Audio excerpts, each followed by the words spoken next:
Gjeta një unaz martese në makinën e babait tim. Por nuk ishte mamas sime. Nuk po kërkoja asgjë. Të paktën kështu i thash vetes. Ishte një pasdite e zakonshme së dielës. Ajo lloj pasditeje ku ajri duket i rënd. Edhe pse dielli shkëlqen.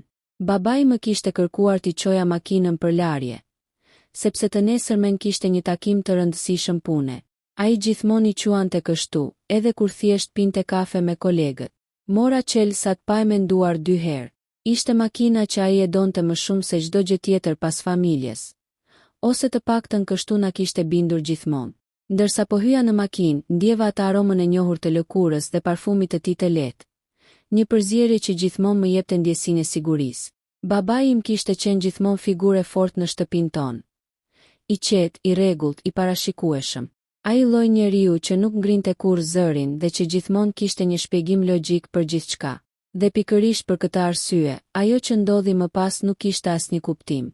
Kur ula në sedilje, telefoni im rëshiti nga xhepi dhe ra poshtë sediljes së pasagjerit. U përkula për ta marrë dhe aty mes disa faturave të palosura dhe një stilolapsi të vjetër. Pash diçka që nuk duhet të ishte aty. Një kutje e vogël kadifeje. E zezë. E thjesht. Zemra mu ndal për një çast. Nuk e di pse, por e dija që në momentin që e pash, ajo kuti nuk ishte e zakonshme. Babai nuk mbante gjëra të tilla në makinë.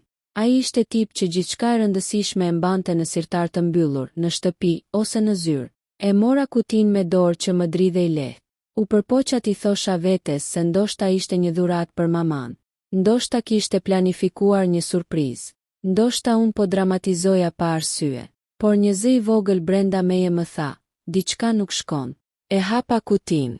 Brenda ishte një unaz martese. E bukur. Shumë e bukur. Ari i bardh, me një gur të vogël që shkëlqente në dritën e diellit. Një unaz elegante, moderne dhe plotësisht e huaj për mua. Sepse nuk ishte unaza e mamas sime. Unazën e mamas e njihja përmendësh. Ajo ishte prej ari të verdh, pak e gërryer nga vitet, me një dizajn të thjesht. Mami nuk e hiqte kur nga gishti, as kur gatuante, as kur pastronte, as kur flinte. Ishte pjesë e saj, ashtu si buzëqeshja e butë dhe flokët gjithmonë të lidhura. Kjo unaz, kjo ishte diçka tjetër. E mbylla kutin me shpejtësi, si kur dikush mund të më shihte. Zemra më rrihte fort, aq fort sa mu dukse po më dëgjonte e gjithë lagja. Mendja më vraponte me mira skenar, se cili më i keq se tjetri. Ndoshta është për një klient. Ndoshta është një dhuratë e vjetër. Ndoshta. Por asnjë ndoshta nuk më binte. Babai dhe mamaja kishin qenë të martuar prej më shumë se 30 vitesh. Nuk ishin qifti perfekt, por asnjëherë nuk kisha dyshuar në besnikërinë e tij. Ai gjithmonë vinte në shtëpi në orar, gjithmonë dinte ku ishte, gjithmonë ishte aty për ne. Deri në atë moment, e çova makinën në lavazh si një robot, pa ndjer kohën që kalonte. Mendja ime ishte ende tek ajo kuti, tek ajo unaz që nuk duhej të ekzistonte. Kur u ktheva në shtëpi, babai ishte ulur në divan duke parë lajmet. Mami ishte në kuzhinë duke përgatitur darkën. Një skenë aq normale, sa më dhembi. E lave makinën. Më pyeti babai pa i hequr syt nga televizori. Po, i thash duke u përpjekur të tingëlloja normal. Ai buzëqeshi lehtë. Asgjë në fytyrën e tij nuk tregonte faj. Asgjë. Por unë tani dija diçka që nuk doja ta dija. Gjatë darkës, çdo lëvizje e tij më duke e dyshimt. Çdo fjalë, çdo heshtje. Ai qeshte me mamin, i hidhte ndonjë shikim të ëmbël, sikur gjithçka ishte në rregull, ndërsa unë ndihesha sikur po ulesha në një tryezë të rreme. Atë natë nuk fjeta. Mendova për maman, për sakrificat e saj, për vitet që kishte kaluar duke ndërtuar atë familje. Mendova për babain dhe për mundësinë që njeriu që e kisha idealizuar gjithë jetën, të kishte një sekret që mund të shkatëronte gjithçka. Pyetja më e frikshme nuk ishte apo tradhton babai, por çfarë do të bëj unë tani? Të nesërmen në mëngjes, pash diçka që më ngriu gjakun. Babai po vishte këmishën më të mirë, po rregullonte kravatën para pasqyrës. Dhe për herë të parë, pash në fytyrën e tij diçka që nuk e kisha parë kurrë më parë. Nervozizëm. Dhe atëherë e kuptova. Unaza nuk ishte thjesht një objekt. Ishte fillimi një të vërtete që ende nuk isha gati ta përballoja. Atë mëngjes shtëpia duke e njëjtë, por për mua gjithçka kishte ndryshuar. Zhurma e lugës që mami përplaste lehtë në filxhanin e kafes, era e bukës së thekur, lajme që vinin nga televizori, të gjitha këto më dukeshin si pjesë e një shfaqjeje ku vetëm unë e dija sekretin pas skenës. Babai doli nga dhoma me këmishën blu të hekurosur me kujdes. Ishte ajo që e vishte vetëm kur donte të linte për shtypje. Kravata ishte lidhur pak më fort se zakonisht dhe flokët i kishte rregulluar 2 herë para pasqyrës. Do vonohem sonte, tha ai me një ton të qetë, por jo aq të natyrshëm sa zakonisht. Mami nuk ngriti sy. Si gjithmonë, tha, pa asnjë ankesë. Ajo fjali më dhembi më shumë se çdo tjetër. Babai mori çelsat e makinës, dhe për një çast sytë tan u kryqëzuan. U betova se ndjeva sikur ai po kërkonte diçka në fytyrën time. Faj, dyshim, frikë. Unë i shmanga sytë. Dera u mbyll pas tij me një tingull të rënd. Dhe për herë të parë ndjeva se ai tingull nuk ishte thjesht një derë që mbyllej, por diçka që po na ndahej. Dyshimi që rritet. Pasi ai u largua, u ula përballë mamas. Ajo po shfletonte telefonin, duke buzëqeshur lehtë ndaj diçkaje që lexoi. Unaza e saj e martesës shkëlqente në gisht, e vjetër, e njohur, e sigurt. E pash gjatë. Si mund t'i thosha? Si mund ta shkatëroja atë qetësi?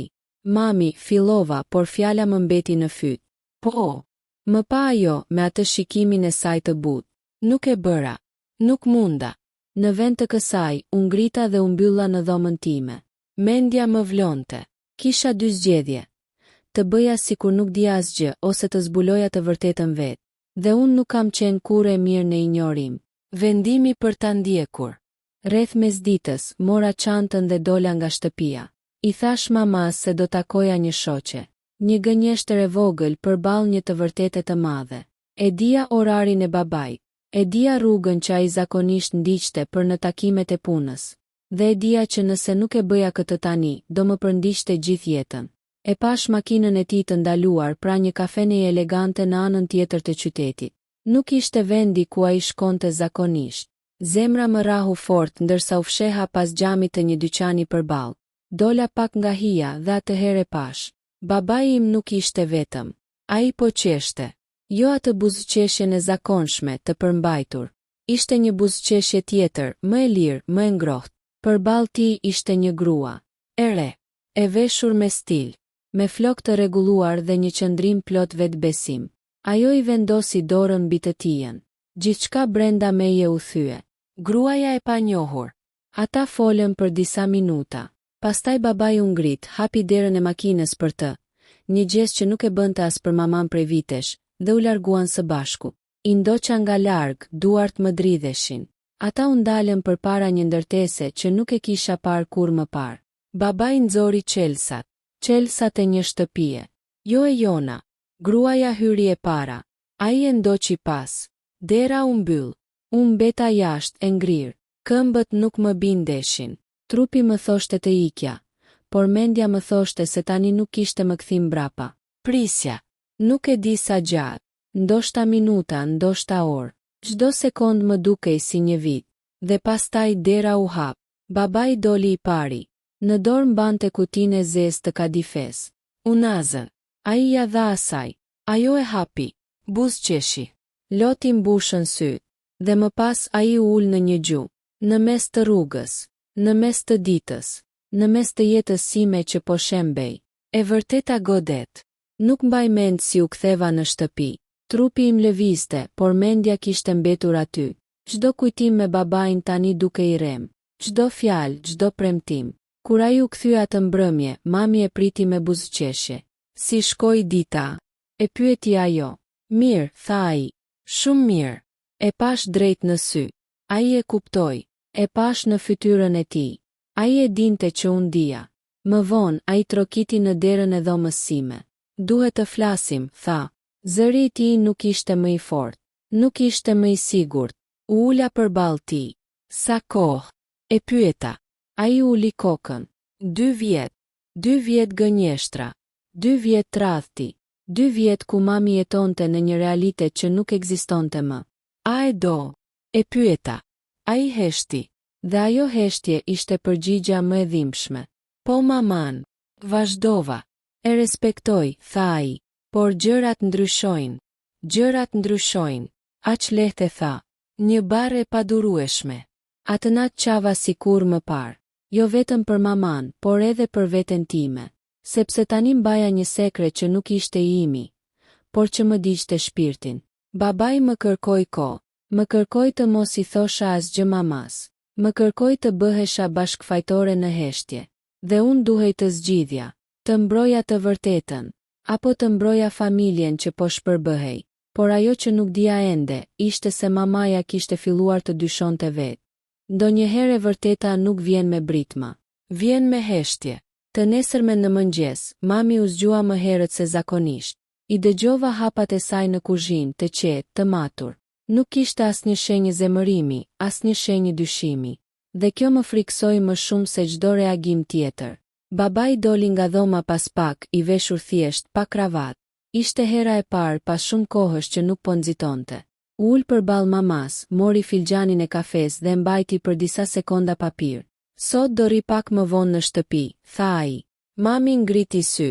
Sa rrallë, u përgjigj me një buzëqeshje të zbehtë. Unë ndihesha sikur po mbytesha. Çdo fjalë ishte një gënjeshtër e mbështjell me qetësi. Dyshimi i mamas. Pas dite, mami më kërkoi ta shoqëroja në pazar. Nuk ishte diçka e pazakont, por këtë herë kishte diçka ndryshe në tonin e saj. Në makinë, ajo heshti për disa minuta. Pastaj pa më parë tha. Babai yt ka ndryshuar. Zëri i saj ishte i qetë, por i lodhur. Në ç'kuptim? Pyeta, edhe pse e dija përgjigjen. Është më i largët, më i kujdesshëm, dhe njerëzit bëhen të tillë vetëm kur fshehin diçka. Më shtrëngoi stomakun. E mbajta timonin fort, sikur të më ndihmonte të mbaja veten. Ka gra që e ndjejnë, vazhdoi ajo. Edhe kur nuk kanë prova. Ajo më në fund më pa në sy, dhe në atë shikim pash gjithçka. Frikë, dyshim, por edhe një forcë që nuk e kisha vënë re kur më parë. E vërteta del në dritë. Atë mbrëmje, mami përgatiti darkën e preferuar të babait. Një gest që duke i çuditshëm, po thuajse i dhimbshëm. Tryeza ishte rregulluar bukur, drita të buta. Babai e kuptoi. E pash në fytyrën e tij sapo hyri në kuzhinë. Duhet të flasim, tha mami, para se ai të ulej. Ai mori frym thellë. E di. Ajo nxori nga xhepi i përparses një send të vogël. Kutinë e zezë të kadifes. Gjithçka u ndal. E gjeta në makinën tënde, tha ajo, pas ditën kur më the se do vije vonë. Babai u zbardh. Nuk është ajo që mendon. Mos, e ndërpreu ajo. Të lutem, mos më fyej me gënjeshtra. Ajo e hapi kutinë. Unaza shkëlqeu në dritë, e huaj, e ftohtë. Për kë është? E pyeti ajo. Heshtje. Dhe ajo heshtje zgjati sa një jetë. Për dik tjetër, tha ai më në fund. Përballja. Mami nuk qau. Kjo ishte pjesa më e vështirë për ta përballuar. Ajo ul ngadalë, vendosi kutinë mbi tavolinë dhe shikoi gjatë. Sa kohë? Pyeti ajo, njësoj si unë një natë më parë. 2 vjet. Ajo mbylli syt për një çast. 2 vjet që unë kam jetuar me një burr që nuk ekzistonte më. Babai u përpoq t'i afrohej, por ajo ngriti dorën. Mos më prek. Zëri i saj nuk u ngrit, por ishte më i fortë se çdo britm. Ajo e di për mua. Vazhdoi ajo. Po. Dhe prap pranoi një unaz martese. Ai uli kokën. Vendimi i mamas. Mami u ngrit në këmbë. Për herë të parë pash një grua që nuk kërkonte shpjegime, por mbyllje. Atëherë dëgjo mirë, tha ajo. Ti ke bërë zgjedhjen tënde. Tani është radha ime. Babai e pa i tmerruar. Çfarë do të thuash? Do të largohesh nga kjo shtëpi, tha ajo qartë. Sonte. Por kjo është shtëpia ime. Jo, ja ktheu ajo. Kjo është shtëpia ime. Dhe unë nuk ndaj qatin me një gënjeshtar. Ai tentoi të fliste, por nuk kishte asgjë për të thënë. Pas tuhis. Atë natë, babai u largua me një valixhe. Asnjë dram, asnjë skenë. Vetëm një derë që u mbyll. Mami u ul në divan dhe për herë të parë, lotët i rëshitën në heshtje. U ula pranë saj dhe e përqafova fort. Më fal, i thash. Doja të tregoja. E di, më tha ajo, por ndonjëherë e vërteta duhet të vijë në kohën e saj. Një fund, një fillim. Jeta jon ndryshoi. Jo me njëherë. Jo le, por u bë më e sinqert. Babai u martua me atë grua disa muaj më vonë. Ne nuk shkuam në dasmë. Mami filloi një jetë të re. Më e qetë, më e fortë. Dhe unë mësova diçka që nuk do ta harroj kurrë. Jo çdo unaz martese është premtim. Disa janë thjesht dëshmi e një fundi,